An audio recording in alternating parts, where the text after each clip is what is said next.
It is a pleasure to be here with you today. Got on a flight, first time ever in Atlanta, and I already love your weather. Your weather is awesome. I love it. I want to go running. I actually walked here from the hotel. I said, forget the taxi, it's too beautiful outside. So very happy to be here. Flew in last night, was delayed 3 hours, sitting in a plane with no air conditioning. And thank God I had the mom with the screaming child next to me, because I had a lot of love for those people. My wife is one of those people, and so I'm glad I was able to sort of not be one of those people that gets angry at that poor woman for what's going on. But got in about 3 in the morning, slept maybe a couple hours, but I'm still excited. And I'm still happy to be here because, again, it's my first time in Atlanta, and things are going great in my life. I am celebrating 11 years of marriage. That is a big deal for my generation, because I have seen marriages come and go since the day I got married, and the great thing is I'm still in love with my wife, and I'm thinking she's still in love with me, so that's a good thing. And we have 3 beautiful daughters, very excited about that. That's when Anali was born. That's Marina, my oldest, who's decided to be a nurse. I think after all the talk at the dinner table about teaching and being a principal, and daughter said, no, I'm just going to go into a different profession. Thank you very much. And so very happy about that. And not too long ago, I became Dr. Cruz. And that was a big deal because I grew up in the inner city of Los Angeles. I literally had a counselor one day tell me, you're not going to amount to anything. And so I carried that feeling with me, I think, right through doctoral school. And so I'm very, very happy to be here. And I got to be honest with you, though, I'm not just excited because things in my personal life are going good. I'm excited because as a principal, amazing things are happening at Baldwin Park High School. Keep that name in mind.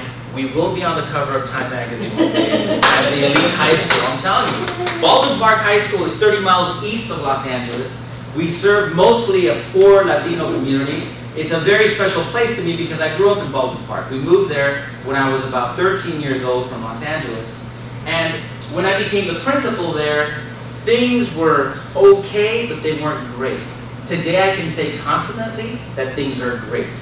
Now, I don't know about you in the state of Atlanta, but in the state of California, we have something called high-stakes testing. Have you heard of this thing? Yes, it is a big deal. And in our state, it is called API, Academic Performance Index. And check this out. Last year, 2009, we got up to about a 649. In the state of California, they have made it very clear that all schools need to hit 800. And so they give us goals every year. And so the goal for last year was 5 points. They wanted us to go from a 649 to a 654. And bam, this is what we did. 659. They're getting love from my nephew already. I'm right there with you.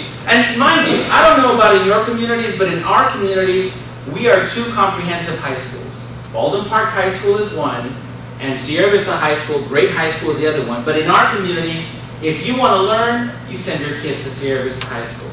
And if you want your child to play football, you send them to Baldwin Park High School. We're the athletic school, and the other school was a school for smart kids. I knew we were in trouble one day when I was at the famous basketball game between Baldwin Park High School and Sierra Vista High School, and our kids start screaming out, just like football, because we're killing them by like 20, right? Well, their kids scream out, we go to college. And I thought, shut up, kids, shut your mouths already, because it was getting crazy. But that's the kind of community we live in, right? And we outdid Sierra Vista High School last year as far as API goes. So people were like, wait, did they mix up the grades? Did it go to the wrong school? We were very, very excited. Now, in our community, we are 96% Latino. I mean, Spanish is spoken. I mean, that's pretty much, we can get away with speaking Spanish all day. We have a community of kids there called English language learners. Have you heard of these children, right? These are kids that go into the school system speaking something other than English, right? In our community, it's Spanish. And this is what's exciting as well. We're closing the gap between how our English learners were doing compared to our English-only kids.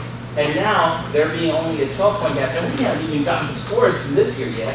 I'm giving you stuff from last year. We were so good at closing the achievement gap that the state of California gave us the Golden Bell Award. The Golden Bell Award in California is when they recognize a school for doing something awesome. And for Baldwin Park High School, it was closing the achievement gap with our English learners. Now, this is very important to me porque yo fui uno de esos estudiantes que solamente hablaba español. I was an English learner. I went into school speaking only Spanish. My English teacher was Sesame Street and the Electric Company. My mom would sit me in front of Sesame Street and the Electric Company, and that's how I learned the little basic English I needed, and then went into school, and thank God I learned English as well, and kept my Spanish, thank goodness, haven't lost that. So do you see why I'm excited? Even only after 2 hours of sleep? Because things are going really well. Now, how would you like to wake up and find this as the cover of your newspaper?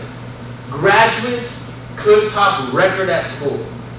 That's what we woke up to last year. We busted the record for the most graduates ever at the high school. And I'm very happy to report that right now, the counselors are reporting this Friday we find out final grades, that we're looking to bust the record again. This would be 3 years in a row that we have more kids graduating from our high school than ever before. It is a good day to be alive. Not just because I'm 11 years married and still in love, that's a good reason, but because our kids are doing well.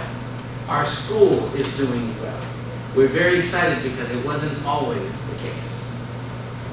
Now, we won 2 Golden Bell Awards, one for the EL program I shared, the other one for Cyber High, a way for students to sort of recoup credits online. And this is just an example of the celebratory nature at Baldwin Park High School. And to be very, very honest with you, honestly, I think the reason, in fact, I know the reason that we are doing so well is because the mindset of the adults on campus has changed. Now, can I be honest with my Atlanta brothers and sisters for a moment? Now, when people ask me, Luis, you work at a high school? And I say, yeah, I work at a high school. They look at me and they say, how do you do it? How do you deal with those kids? How do you put up with those teenagers? My God, it's such a tough world. And I always look at them and say, it's not the teenagers that I have a tough time with. It's the who? The adults. And I'm not saying just, when I say that, people right away think teachers. I'm talking all adults. I'm talking teachers. I'm talking instructional aides. I'm talking classified and certificated folk. I'm talking district people. No offense to my district folk in the room. I'm talking just the politics of the adults sometimes gets in the way of the very reason we should be in schools, and that's this: to save student lives. The other day, I was reading some very interesting detail about what's happening to kids in their lives when they don't graduate. It is scary. The fact that if you don't graduate from high school, you live 9.2 years less than someone who does graduate from high school. Do you hear me? Isn't that crazy? That now your lifespan is based on whether or not you graduate from high school. How about this one? This is the one that really scares me. I was visiting a school in North Carolina, mostly African American, and this is the one that really, really hurt me because of the kids that are African American who don't graduate from high school. The likelihood of them ending up in prison is huge. You've heard this statistic, yes? I was at a school in North Carolina where their graduation rate was something like 60%. That meant 40% of those kids weren't graduating. And of the nearly 50% of the prison population, a lot of those are African American. And what kills me is that 80% of that 50% are functionally illiterate. Means they can't read, they can't write. They know enough to get by. Are you with me here? That to me is like, we're not in the business of teaching reading and writing. We are in the business of saving student lives. And that philosophy, that mentality, that mindset has become the sort of mantra at Baldwin Park High School. I have teachers emailing me now saying, I'm trying to save Johnny's life, but he's driving me crazy. I need your help. It's that mindset that has really sort of catapulted our school into a school on the move. It's the mindset amongst the adults. Are you with me here? Now, my name is Luis Cruz. I'm the proud principal of Baldwin Park High School. But before I was the proud principal of Baldwin Park High School, I was the principal at Holland Middle School for 3 years. And before that, I was at the elementary level at Central Elementary School. And about 7 years ago, I attended one of those workshops, similar to today's. And there was a gentleman there presenting named Rick DeFord. Have you heard of this gentleman? Richter 4 and Solution Tree Professional Learning Communities. And I went to this conference in Orange County, was sitting there and was taken back by what I was hearing. I thought it was amazing. Now, at that same conference, there was a breakout session, kind of like this one. Except when I walked into this breakout session, it was presented by a gentleman named Anthony Muhammad. I don't know if you've heard of Dr. Anthony Muhammad. He's a pretty amazing guy. The crazy thing about it was I was the only one in the session.